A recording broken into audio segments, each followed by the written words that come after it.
আমার ভাইরা, আমার বন্ধুগণ, আমার বাবারা, ও পর্দার আড়ালের মা বোনেরা, এই দুনিয়ার জমিনে আমরা কেউ নিজে ইচ্ছায় আসি না। আল্লাহ রাব্বুল আলামিন আদর করে আমাদেরকে দুনিয়ার জমিনে পাঠাইলেন। এক সময় আমরা ছিলাম রূহের জগতের মধ্যে, যেই জগৎটাকে বলা হয় আলমে আরওয়াহ, রূহের জগৎ।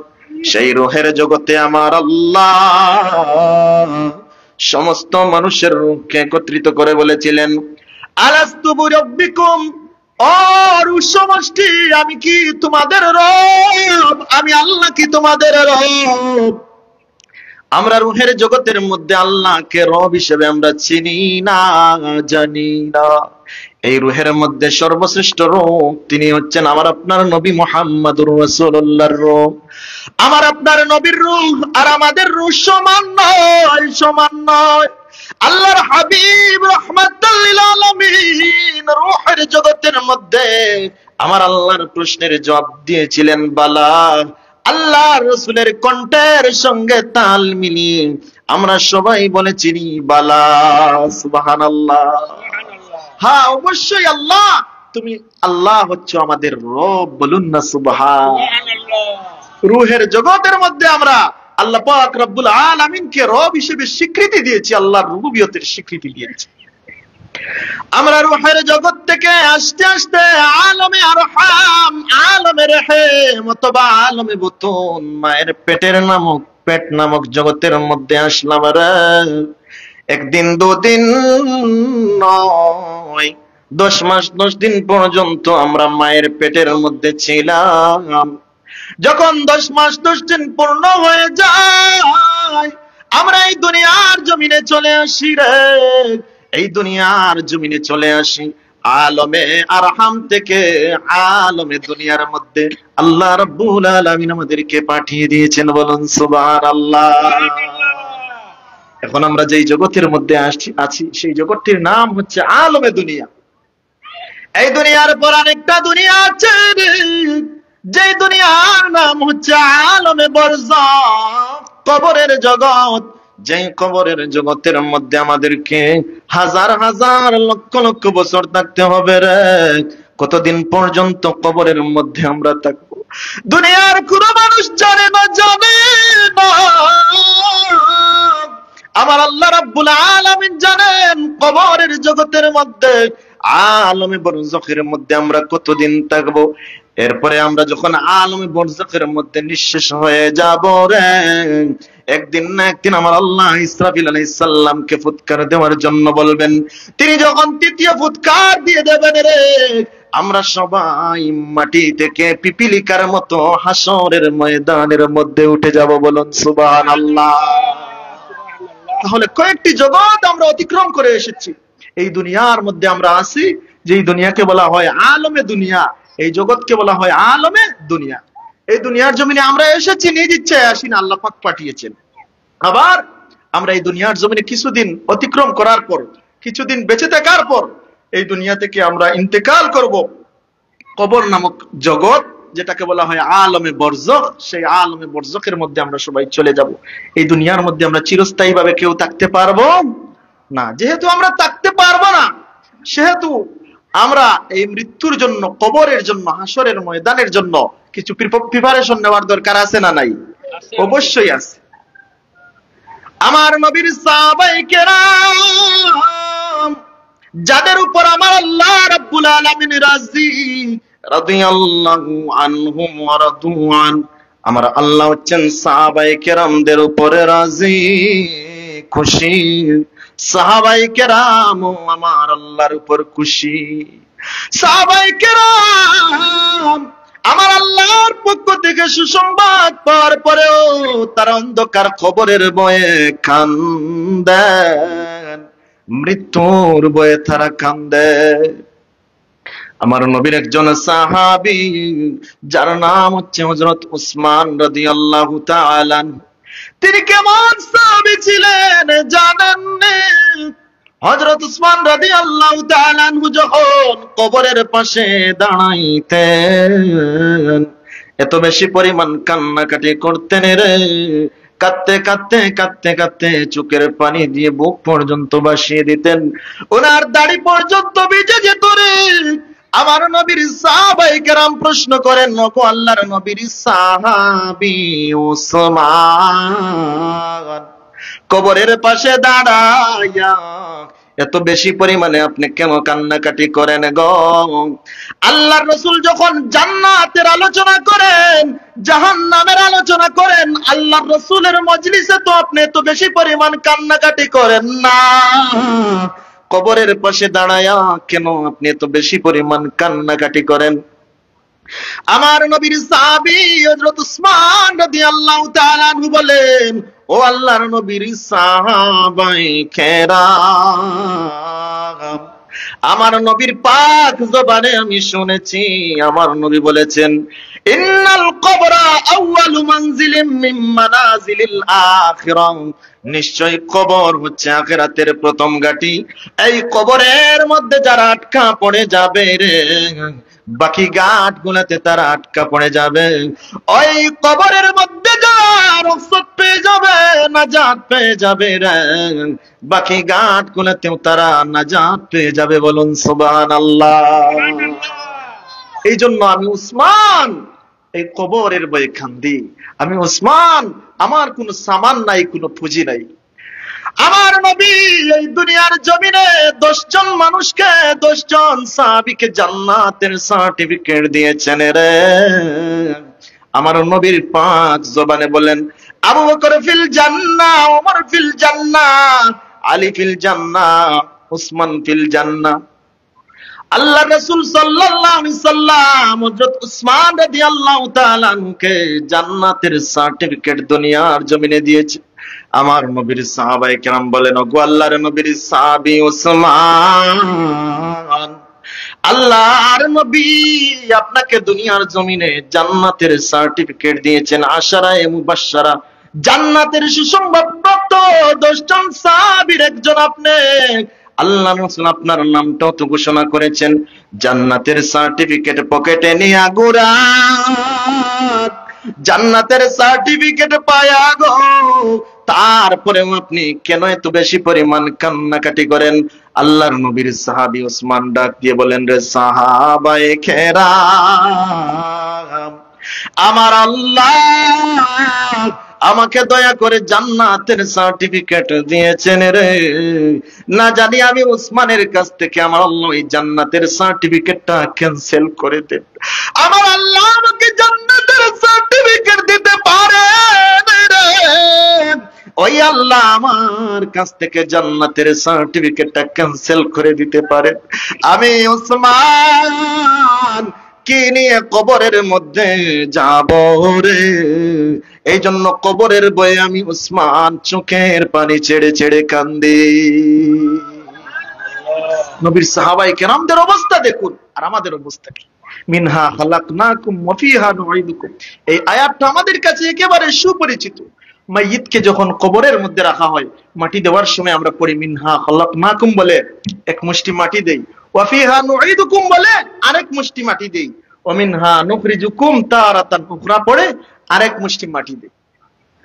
আমার ভাইরা, আমার বন্ধুগণ, আমার বাবারা, এই দুনিয়ার জমিনে আমরা কেউ তাকবো না, তাকার জন্য আসি না। এজন্য কবি বলেন, বাদশাহ ক্যা ফকির হো সবকো একি ঠিকানা, বাদশাহ ক্যা ফকির হো सबको एक ही ठिकाना, माटी से उड़ाना, माटी में बिछाना, माटी से उड़ाना, माटी में बिछाना, माटी में मिल जाएगा, माटी में मिल जाएगा, बादशाह क्या फकीर हो सबको एक ही ठिकाना। बोलुन बादशाह क्या फकीर हो सबको एक ही ঠিকানা। কবরের মধ্যে আমাদেরকে যেতেই হবে, আজ না হয় কাল আমরা একদিন না একদিন এই দুনিয়ার মায়া চিরতরে ছেড়ে দিতে হবে। আমার ভাইয়েরা, আমার বন্ধুগণ, আমার বাবারা, পর্দার আড়ালের মা বোনেরা, আল্লাহ রাসূল সাল্লাল্লাহু আলাইহি ওয়াসাল্লাম বলেন, যখন একজন নাফরমান, একজন বেঈমান, একজন মুনাফিককে কবরের মধ্যে রাখা হয় রে, কবরের দুদিকের মাটি এমন জোরে একটা চাপ দিবে রে, একদিকের হাড্ডি আর একদিকের হাড্ডির সাথে ঢুকে যাবে রে। ওই মাইয়িত অথবা মাইয়িতা এমন জোরে একটা চিৎকার দিবে রে, দুনিয়ার সকল মাখলুক শুনবে রে, কেবলমাত্র জিন এবং ইনসান ছাড়া কেউ শুনবে না। এত জোরে চিৎকার দিবে। আমার ভাইরা, আমার বন্ধুগণ, আমার বাবারা, কবর বড় কঠিন জায়গা। আল্লাহ রাসূল সাল্লাল্লাহু আলাইহি সাল্লাম বলেন, একজন নাফরমান, একজন বেঈমান, একজন মুনাফিক, একজন বামপন্থীর কবরের মধ্যে 70 থেকে 99টা সাপ আমার আল্লাহ দিয়ে দেবেন রে কবরের মধ্যে। ওই কবরের মধ্যে 99টা সাপ অথবা 70টা সাপ থাকবে রে। একটা সাপ যদি এই দুনিয়ার জমিনে একটা নিঃশ্বাস ছাড়ে রে, এই দুনিয়ার জমিনে যত গাছপালা তরুলতা আছে রে, সব কিছু জ্বলে পুড়ে ছাই হয়ে যাবে। ওই সাপটা যদি আমাকে আপনাকে দংশন করে রে, কি উপায় হবে রে? ও কলিজার টুকরা যুবক ভাই, আপনি মনে করতেছেন আমি 50 বছর 60 বছর এই দুনিয়ার জমিনে বাঁচব? না না, আপনি চিন্তা করে দেখেন, আপনার মতো কত যুবক মোটর সাইকেল অ্যাক্সিডেন্ট করে মারা যায়, কত যুবক রাস্তাঘাটে পড়ে মারা যায়। এমন মানুষ আছে, এমন যুবক আছে যাদের দাদা দুনিয়ার জমিনে বেঁচে আছেন, বাবা বেঁচে আছে, কিন্তু এই যুবকটা দুনিয়ার জমিন থেকে চলে যায়। এই দুনিয়ার জমিনে আসার একটা সিরিয়াল আছে রে, এই দুনিয়ার জমিন থেকে চলে যাওয়ার কোনো সিরিয়াল নাই। আজ না হয় কাল আমরা এই দুনিয়ার জমিনটাকে ছেড়ে দিতে হবে। এই জন্য আমার সাথে পড়ুন, আজ না হয় কাল তুমি যাইবা কবরে, যাওয়ার কালে দেখবি ছায়া হরে। বলুন, আজ না হয় কাল তুমি যাইবা কবরে, যাওয়ার কালে দেখবি ছায়া রে। তোমার সবে রইল পড়ে, যাওয়ার কালে দেখবি ছায়া।